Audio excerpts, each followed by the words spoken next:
Varicose వ్యాధితో బాధపడుతున్నారంట. తక్కువ ఖర్చుతో ట్రీట్మెంట్ కావాలి అనుకుంటే ఎవిస్ హాస్పిటల్ని సంప్రదించండి. నమస్తే రమ్మగారు. నమస్తే జయ. రమ్మగారు, దేవుడు మన మాట వినాలి. రాంగ్ క్వశ్చన్ ఏమో ఇది, నాకు తెలిసి మనం ఆయన మాట కదా వినాలి. అవును కదా, అంటే బహుశా ఈ క్వశ్చన్ ఇచ్చిన వాళ్ళు మన పిల్లల ఉద్దేశం మన కష్టాలు మన బాధలు మనం చెప్పుకుంటే ఆయన విని తీర్చాలి అన్న సెన్స్ అయి ఉండొచ్చు. అప్పుడు ఏం చేయాలంటే, దేవుడు మన మాట వినాలంటే ఏం చేయాలి?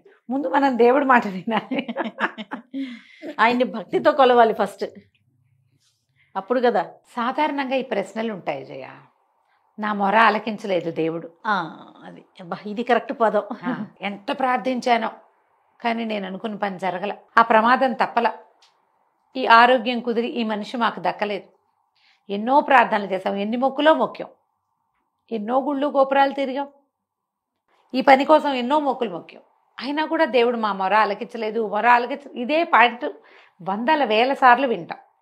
మనం కూడా ప్రతి వాళ్ళు మన జీవితంలో కొన్నిసార్లు అయినా దీన్ని అనుభవిస్తాం. దీన్ని సరిపెట్టుకోవాలి జయ.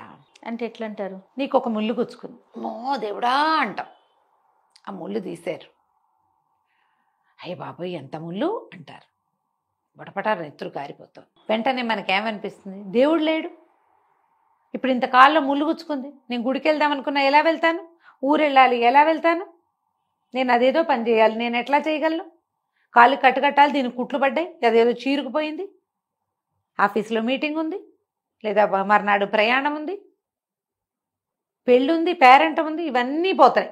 దుర్మార్గుడు చూసావా దేవుడు ఎంత పని చేశాడు. ఇవి సాధారణంగా అందరికీ వచ్చాయి.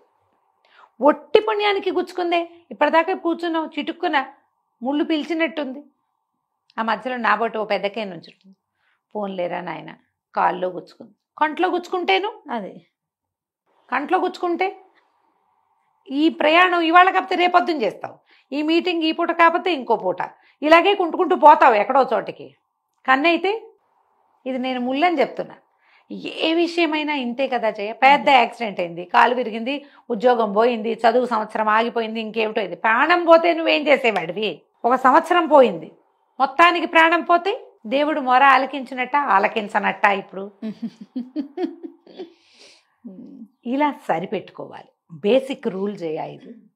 దేవుణ్ణి మనం పరిపరి విధాలుగా ప్రార్థించినా మనకి ఏదైనా లభించలేదంటే దానికి తగిన పాత్రత మనకి లేదని అర్థము. నువ్వు రాసుకొచ్చుకోలా, దాన్ని మోసుకొచ్చుకోలా, దానికి సరిపడా నీ దగ్గర లేదు, అందుకే నీకు ఇవ్వాల. నీకు సరిపడా అది నీకు ఇచ్చాడు. నువ్వు దేనికి పాత్రత కలిగి ఉన్నావో నీ పుట్టుకతోటి అది మొత్తం ఇచ్చాడు దేవుడు, నీకు ఇస్తాడు, ఇంకా ఇస్తూనే ఉంటాడు. మనం పుట్టిన దగ్గర నుంచి మరణించేదాకా మనం పొందేవన్నీ ఆయన ఎవడో అక్కడ కూర్చుని ఒప్పుకుంటేనే, అంతే, తన మాస్టర్ ప్లాన్లో ఆయన భాగంగా చేసుకుంటేనే ఇవన్నీ లభించాయి. ఆయన వద్దనుకున్నా కాదనుకున్నా లేదన్నా లేనట్టే. లేని టికెట్లని ఎన్ని చూస్తాం మనం? బాగా తప్పిపోయినవి, పారిపోయినవి, పోయినవి, పోగొట్టుకున్నవి, వెళ్ళిపోయినవి, వేరైపోయినవి ఎన్నో చూస్తాం. మనం అవి చూడటల్లా, మన జీవితం వరకు మనకు కొన్ని బాగానే ఉన్నాయి. ఈ కొన్ని బాగానే ఉండే ఫీచర్స్ ప్రతి ప్రాణికి ఉంటాయి కదమ్మా. చెప్పు, ఒకటి కళ్ళు లేవు అనుకుందాం, దేవుడు కళ్ళు ఇవ్వల, పవర్ఫుల్ ఇయర్స్ ఇస్తాడు. ఒకటి తీసేస్తే ఇంకొకటి ఇతోధికంగా పెడతాడు భగవంతుడు. ఇది లేదు అదేదో ఇస్తాడు, అది కూడా లేదు ఇంకోటి ఇస్తాడు. ఏదో రకంగా అసలు కాళ్ళు లేవు, చేతులు లేవు, చూసుకునే వాళ్ళు లేరు, దిక్కు లేదు, కానీ వాళ్ళు బతుకుతూనే ఉన్నారు లోకంలో. అంతే, వాళ్ళకు కూడా ఏదో ఇస్తాడమ్మా దేవుడు. ఆ సమయానికి ఏదో ఒకటి ఇస్తాడు. నీకు కావాల్సింది రాలేదని నువ్వు బాధపడతావు, కానీ నీకు రావాల్సింది నీకు ఇచ్చే తీరుతాడుగా. ఆయన అడ్డం పడలేడు అసలు. ఇప్పుడు ఆయన కూడా దానికి అడ్డం పడలేడు. నీకు రావాల్సిన దాన్ని భగవంతుడు కూడా ఆపలేడు. ఖచ్చితంగా వచ్చి తీరుతుందా రమ్మగారు? 100%. మంచి అయినా చెడైనా. ఇందులో మనకి రావాల్సిన చెడు, మనం రాసుకొచ్చిన చెడుని తగ్గించుకునే అవకాశం భగవంతుడు ఇస్తాడమ్మా మనకి. అది ఇస్తాడు, చెడుని తగ్గించుకోవచ్చు. అప్పుడప్పుడు భగవంతుడు మన మొర ఆలకిస్తాడు. పెద్ద చెడు రాకుండా చిన్నది వస్తుంది. పాము కుట్టాల్సింది చీమ కుడుతుంది. కొండ నెత్తి మీద పడాల్సింది ఇంత బండరాయి పడుతుంది, ఇంత రాయి పడుతుంది, పలుకురాయి చిల్లు పడుతుంది గుండుకి.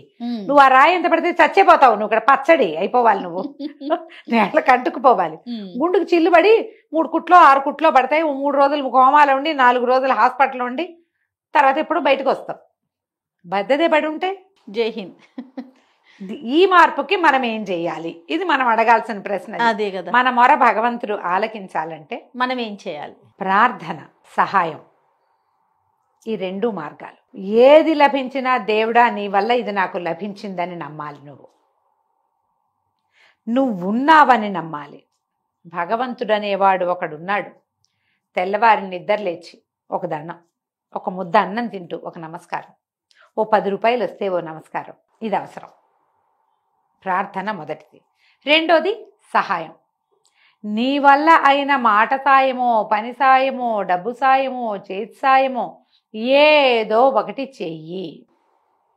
నువ్వు చేసిన సహాయం నీ మీద పడే పెద్ద కొండని ఆపి చిన్న పలుకురాయిని పడేలాగా చేస్తుంది. సాధారణంగా చెప్తారు, ప్రార్థించే పెదవుల కంటే సాయం చేసే చేతులు గొప్పవి.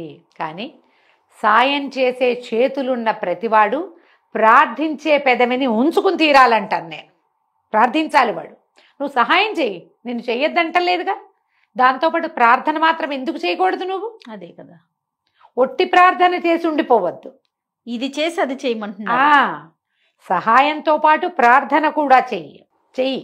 ప్రార్థనతో పాటు సహాయం కూడా చెయ్యాల్సిందే. నువ్వు చేసి తీరాలి సాయం.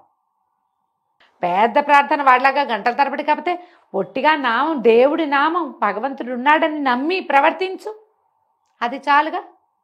అప్పుడు నీ మొర ఆలకిస్తాడు దేవుడు. మన మాట వింటాడు. విని వస్తాడో ఎవరినైనా పంపిస్తాడు, ఏదైనా ఒక సహాయం అందేలాగా చేస్తాడు. మనకు అది ఇంపార్టెంట్ కదా జయ? మరి అదే ఇంపార్టెంట్ రమ్మగారు. ఎక్కడికో వెళ్తాం, ఏముండదు, ఏ అవకాశము ఉండదు. ఎవరు మన భాష కూడా కాదు, వాళ్ళు దారి చూపిస్తారు మనకి. మనం ఏదో భాషలో అడుగుతాం, వాడికి ఇంకో భాషలో అర్థమవుతుంది. ఊరి పేరు ఒకటే తెలుస్తుంది, వాడికి రైట్ టర్ను లెఫ్ట్ టర్ను చెప్తాడు, ముందుకెళ్ళమంటాడు. భగవంతుడు. లేకపోతే గోతులో పడతాం మనం. అప్పుడప్పుడు అలా అవ్వదు. ఖచ్చితంగా. ప్రతి వాళ్ళు ఇప్పుడు ఇలాంటి అలా ఎందుకు అవుతుందండి అంటే, మీ జీవితాన్ని తరిచి చూసుకోండి. మీరు ఎన్నిసార్లు భగవద్ దర్శనం చేస్తుంటారు. మనిషి పుట్టిన ప్రతి వాడు తన జీవితంలో కొన్ని 100ల సార్లు దేవుణ్ణి చూస్తాడు. 1000 సార్లు అన్నం తింటాం జయ మనం. 100ల సార్లు దేవుణ్ణి చూస్తాం. అతడు దేవుడని నువ్వు తెలుసుకోవు, నమ్మవు, అనుకోవు. నువ్వు అనుకోపోతే దేవుడు కాకుండా పోడుగా. మరి నీకు సహాయం చేసినవాడు దైవమే. ఖచ్చితంగా. ఆ స్వరూపం అది కాదు. నువ్వేదో రూపం ఊహిస్తావు, చతుర్భుజుడైన నారాయణమూర్తిని. అలా కనపడ్డు, నీ అందరికీ కనపడ్డానికి నుంచో లేదా ఆయన అందులో. అలాగా మనందరికీ కనపడ్డానికి కాదు. నీకు కావాల్సిన సాయం అది చేస్తాడు. వాడు ఒక గుడ్డి బిచ్చగాడు కూడా కావచ్చు, దారిపోయే వాళ్ళు ఎవరో కావచ్చు, ముక్కు మొహం తెలియని వాళ్ళు కావచ్చు, ఎవరైనా కావచ్చు కదా. వాళ్ళెవరో మనకు తెలియదు, పనిచేసి వెళ్ళిపోతారు. భగవంతుని ప్రేరణ వల్ల జరుగుతాయి ఇవి. దీంట్లో నీకు ప్రార్థన, సహాయం చేసే విధానము కనుక నీవైతే నీకు తరచుగా సహాయం అందుతుంది. అసహాయ స్థితిలో నువ్వెప్పుడు ఉంటావు, కాసేపు నువ్వు ఎంత అనుభవించాలో అంత, కానీ నీకు ఖచ్చితంగా సహాయం వస్తుంది. ఇప్పుడు వెంటనే ఒక ప్రశ్న, వాళ్ళందరూ మరణించట్లేదా? చాలా మంది చనిపోతున్నారు కదా, చాలా మందికి యాక్సిడెంట్లు అవుతున్నాయి కదా, చాలా మంది జబ్బులతో అనారోగ్యాలు ఉన్నాయి కదా. ఎవరెవరి కర్మానుభవం వాళ్ళది. యాక్సిడెంట్లు అయినప్పుడు సహాయం అంది బతికిన వాళ్ళు లేరా? మరణం అనివార్యం కదమ్మా, దాన్ని తప్పించగలమా మనం? తప్పించలేము.